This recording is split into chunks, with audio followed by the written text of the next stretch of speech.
Je suis aujourd'hui toujours surpris lorsque je suis confronté au décès de quelqu'un et à la célébration de ses funérailles. Je ne sais pas si ça se fait en France, mais en Belgique, il est de beau ton que les gens viennent prendre la parole. Et on parle déjà aux morts, que deux fois je leur dis, parlez-nous de lui, mais ne parlez pas aux morts. L'Écriture dit que parler à un mort est une abomination.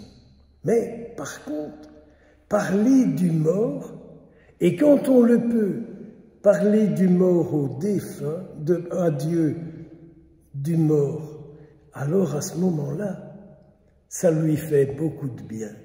Parce qu'on dit à Dieu tout ce qu'on reconnaît qu'il y a dans le défunt qui ne mourra jamais. C'est vrai qu'aujourd'hui, vous et moi, nous offrons l'Eucharistie pour nos confrères défunts. N'est-ce pas une occasion pour vous, pour moi, de prier, de réfléchir et de découvrir ce qu'il y a dans vos vies qui ne mourra jamais, qui ne mourra jamais. Pour ma part, je vois un peu ma mort en 3 épisodes. La première, j'arriverai devant le Seigneur et le Seigneur va me montrer ma vie. Figurez-vous que je n'ai pas envie de mourir, mais j'ai envie de connaître la vérité de ma vie.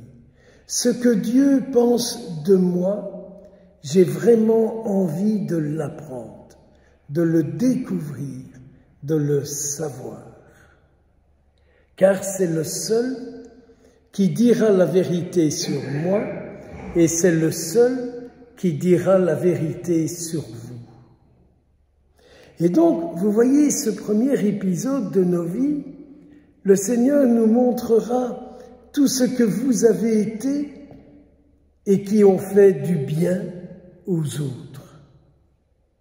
Vous savez bien que dans nos rencontres, nous aimons rencontrer des gens qui nous font du bien, des gens qui sont gentils, des gens qui nous reconnaissent, des personnes qui nous acceptent, des personnes qui nous accueillent. Alors vous verrez que le Seigneur vous montrera tout au long de votre vie toutes les fois où vous avez aimé et toutes les fois où ça a été difficile d'aimer, mais vous y êtes arrivé. Car comme dit Jésus, si vous n'aimez que ceux qui vous aiment, vous ne faites vraiment rien de bien terrible. Mais par contre, si vous faites un effort pour aimer ceux en qui vous trouvez que chez eux il n'y a rien d'aimable, alors vraiment vous êtes mon disciple. Donc toutes les fois où vous et moi, nous avons été le disciple du Seigneur. Premier épisode de notre rencontre avec lui. Ce sera un vrai temps de bonheur. Et puis, il y a le deuxième épisode, la deuxième partie de ce temps que nous passerons avec lui. Je vous avoue que ce deuxième épisode, il ne m'arrange pas beaucoup, parce que le Seigneur me montrera tout ce que j'ai fait qui n'a pas fait du bien aux autres, par des paroles, par des gestes, par des attitudes. Aujourd'hui, nous vivons dans un monde où on ne fait plus d'examen de conscience, où on ne regarde plus si ce qu'on fait c'est bien ou c'est mal, si ça fait du bien aux autres ou si ça ne leur fait pas du bien. On a l'impression qu'on s'en fiche, quoi. On se laisse aller à ce qui nous vient comme ça. Alors c'est comme ça que parfois on se fait morte et on se demande pourquoi. On se dit mais qu'est-ce que j'ai fait que celui-là ou celle-là m'a mordu, quoi. Donc, ce deuxième épisode, notre Seigneur nous montrera toutes les fois où nous avons fait souffrir quelqu'un, quoi, par nos paroles, par nos actions, par nos gestes, même par nos pensées. Parce que par nos pensées, nous pouvons aussi faire des choses pas très sympas vis-à-vis des autres. Ça, c'est ce deuxième temps. Et peut-être que ce jour-là, je dirai au Seigneur, apaise ces personnes, guéris-les, délivre-les de ce qui, de moi, les a blessés et les a fait souffrir. C'est peut-être ça qu'on appelle la prière des âmes du purgatoire. Ces âmes qui se confieront au Seigneur et qui demanderont que ceux qui sont restés sur la terre et qui souffrent par les blessures que je les aurai engendrées, je prierai pour eux. Je prierai pour eux. La vie éternelle, ce n'est pas chanter des Alléluia, n'est-ce pas? Ce n'est pas chanter des cantiques en français, en latin ou en chinois ou je ne sais en quelle langue. La vie éternelle, c'est de participer à la mission du ciel sur la terre. Donc, il faudra bien que nous soyons purifiés de tout ce qui ne peut pas rentrer au ciel. D'ailleurs, notre Seigneur Jésus nous dit, tu sais, la porte est étroite et la route est longue. Donc, nous aurons besoin d'être rabotés.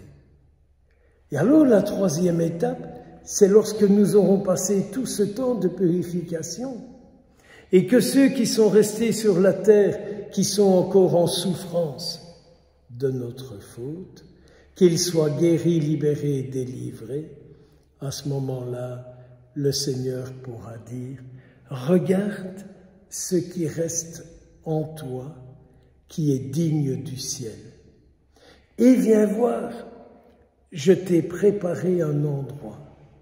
Et à partir de cet endroit, si tu es d'accord, je te demande de m'aider. » Et donc, ce sera toute la sainteté de notre vie que nous offrirons au Seigneur pour la paix sur la terre.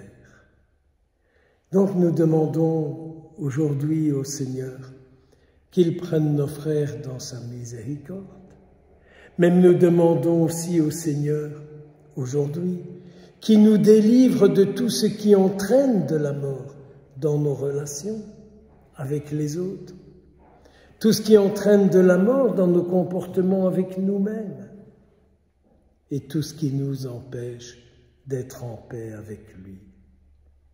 Quel temps de bonheur que ce temps de prière pour nos défunts. Quel temps de bonheur aussi que de se préparer un jour à devoir rencontrer le Seigneur. Car c'est bien lui aujourd'hui qui peut nous guérir et c'est bien lui qui un jour dira « Viens, viens, viens ». Que le Seigneur prenne nos frères en sa miséricorde, qu'il nous bénisse. Que la Vierge Marie nous montre comment vivre dignement ce que Jésus sur la terre attend de nous. Amen.